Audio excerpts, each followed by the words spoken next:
Malam itu, desa Teluk Surut tampak lebih sunyi dari biasanya. Tak ada suara jangkrik, tak ada gemericik air. Bahkan angin pun enggan berhembus. Arsal kembali ke rumah Pak Dullah dengan tubuh lelah. Namun pikirannya tak bisa tenang. Ia terus teringat pada satu hal yang ganjil. Wajah di permukaan yang bukan wajahnya. Pak Dullah menganggap semuanya telah selesai. Ritual sudah dilakukan. Arwahnya sudah dilepaskan. Sungai sudah kembali diam.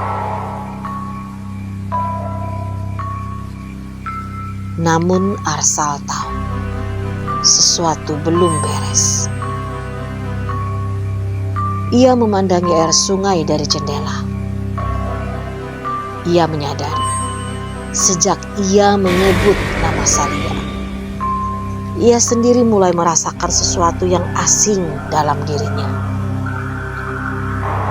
Mimpinya dipenuhi oleh bayangan gadis itu, bukan sebagai hantu, tapi sebagai seseorang yang hidup. Ia merasakan kenangan yang bukan miliknya. Rasa takut saat diikat, air yang masuk ke paru-paru, tangis yang ditelan gelap sumur. Dan malam itu, saat ia mencuci wajah di baskom air, ia melihat Salia menatapnya dari dalam air. Salia tidak pergi. Ia berpindah. Pagi harinya, penduduk mulai melaporkan hal aneh. Anak-anak melihat perempuan berambut panjang duduk di bawah pohon dekat sungai. Beberapa orang mendengar suara tangisan dari sumur-sumur mereka. Seseorang ibu mendapati bayinya terbangun menangis dengan tubuh basah kuyup, padahal rumahnya jauh dari sungai. Nini Kinasih dipanggil kembali. Setelah bermediasi di depan sungai, ia membuka mata dengan nafas berat.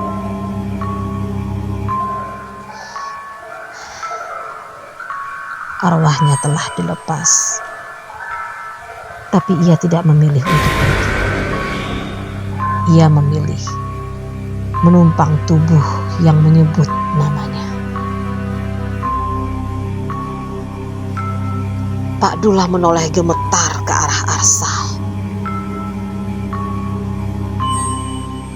Dia masuk ke tubuhmu? Nini Kinasih mengangguk. Dia tidak marah lagi, tapi dia belum selesai. Ada sesuatu yang belum terungkap, dan tubuh Arsal menjadi jembatan antara dia dan dunia ini. Arsal terduduk. Apa yang ia inginkan? Nini Kinasih menatap lurus ke arahnya. Dia ingin kebenaran. Bukan hanya soal kematiannya, tapi tentang siapa yang membuatnya seperti itu. Pak Dullah menunduk.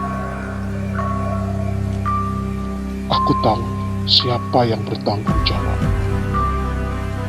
Tapi aku telah diam selama puluhan tahun. Dulu aku masih remaja. Aku melihat ayahku ikut menjerat Salia di malam ritual. Aku tahu tempat mereka mengikatnya. Aku tidak melakukan apa-apa. Air mata mulai mengalir di pipi Pak Dullah. Dia butuh pengakuan dari orang yang menyaksikan dan membiarkannya tenggelam dalam ketidakadilan. Suasana di dalam rumah menjadi pekat. Udara terasa berat. Nini Kinasih mengambil segenggam garam dan bunga kering. Malam ini, kita harus lakukan pengakuan roh.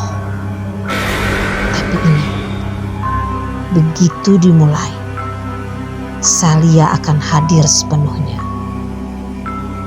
Dia akan menunjukkan semuanya. Dan dia mungkin tidak akan bisa pergi dengan tenang kalau dendamnya belum selesai. Di luar rumah, angin tiba-tiba bertiup kencang. Sungai Batang Hitam kembali bergelombang. Dan di permukaannya, sesosok perempuan perlahan muncul. Bukan hantu, tapi bayangan dari tubuh Arsal sendiri. Salia telah menjadi bagian dari dirinya.